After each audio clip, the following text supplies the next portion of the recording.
mighty, I am anxious to hear more from you as, again, how we can do better, not only as your colleagues and your friends, but just for the human race.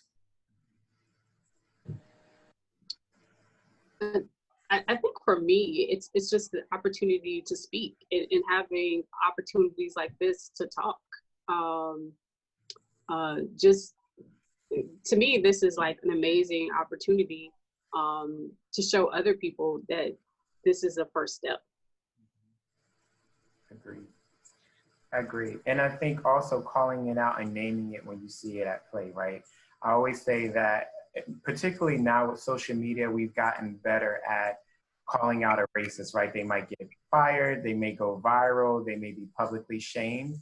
And not to say that's an easy task, because we've seen that racists go unpunished, right?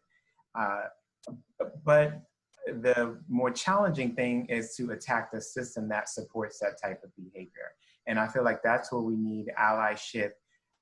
Thinking about, like we talked about before, at your dinner table or in your organization. Like if you look around and you see everybody's looking like you, that's probably problematic, right? So what's really being done for diversity and inclusion?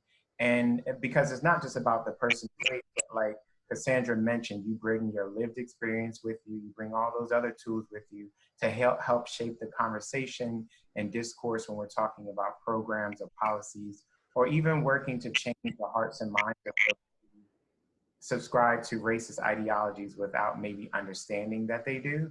So again, having these conversations to uplift that, and not in a place where we're shaming or ridiculing, but really opening the space for learning and making these seemingly uncomfortable conversations commonplace and getting comfortable with being uncomfortable.